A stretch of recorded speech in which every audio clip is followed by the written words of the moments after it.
Doctor Mohammad ইউনূসকেও আমি রাজপথে এই বিক্ষোভে নামার আহ্বান জানাচ্ছি।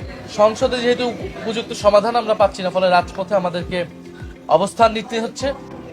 আমরা এখনো আশা করব যাতে সংসদে এর উপযুক্ত পরিবেশ প্রতিকার তৈরি করা হয়, সংবিধান সংস্কার পরিষদ তৈরি করা হয় এবং অধ্যাদেশগুলোকে আইনে পরিণত করা হয়।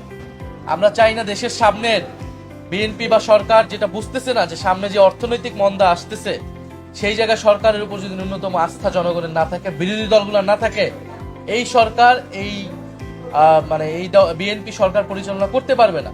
কারণ সামনে ব্যাপক অর্থনৈতিক টালমাটাল পরিস্থিতি বাংলাদেশের জন্য আসতেছে, আন্তর্জাতিকভাবে যুদ্ধ পরিস্থিতি চলতেছে। সেই জায়গায় রাজনৈতিক দলগুলোর ঐক্য প্রয়োজন ছিল, জনগণ তাহলে একটা আস্থার জায়গা পেত। সংবিধানকে নিয়ে অযথা কিছু বিতর্ক হচ্ছে, এই বিতর্কগুলো ঐক্যমত কমিশনের সময় হয়েছে।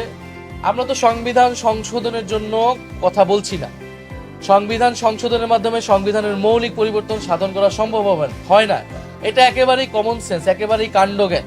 তারা আমাদের থেকে অভিজ্ঞ, তারা আমাদের থেকে আরো ভালো বুঝে। সংবিধান সংশোধন যে কোনো সময় করা যেতে পারে, কিন্তু সংবিধানের মৌলিক বিষয় যখন আমরা পরিবর্তন করতে যাব, তখন গণপরিষদ প্রয়োজন, অথবা আপনার যে সংস্কার পরিষদের ধারণা নিয়ে আসা হয়েছে সেটা প্রয়োজন। তো এখন তারা আবার নতুন করে সংবিধান সংশোধন, ফলে তারা সংসদে আসলে এই ধরনের আলোচনাগুলোকে এনে সময় ক্ষেপণ করছে। মূল যেই লক্ষ্য সেইটার থেকে বিচ্যুত করা হচ্ছে আলোচনাকে, এবং আলোচনার কোনো সুযোগই দেওয়া হচ্ছে না। এই নিয়ম কানুনের নানান বেড়াজালে আসলে আমরা যেই আলোচনা করতে চাই, সেই আলোচনা সংসদে করার পরিবেশ আসলে নাই। সংসদকে অকার্যকর করে দিচ্ছে সরকারি দল। সংসদকে আমরা কার্যকর করতে চাই। সংসদ, এটা তো দুইটা নির্বাচন হয়েছে, গণভোট এবং জাতীয় নির্বাচন হিসেবে সংসদ হয়েছে, সেই সংসদ কার্যকর আছে। কিন্তু আরেকটি নির্বাচন, যেই নির্বাচনের ফলে সংবিধান সংস্কার পরিষদ হওয়ার কথা ছিল, যার দায়িত্ব ছিল এই সংসদ সদস্যদের, তারা তো সেইটাকে অকার্যকর করে রেখেছে। ফলে এইবারের এটা কিন্তু অলরেডি অর্ধেক অকার্যকর হয়ে গিয়েছে।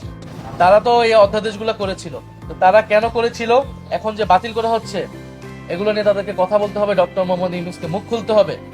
তারা অধ্যাদেশ করে চলে গিয়েছে, একটা ইলেকশন ইঞ্জিনিয়ারিং করে বিএনপির হাতে ক্ষমতা দিয়ে চলে গিয়েছে। এখন এই আইনগুলো, অধ্যাদেশগুলো বাতিল হয়ে যাবে, সংস্কার হবে না, আর তারা কোনো কথা বলবে না, তারা যার ক্যারিয়ারে ফিরে যাবে। এটা কিন্তু হবে না। জনগণের কাঠগড়া তাদেরকেও দান করতে হবে।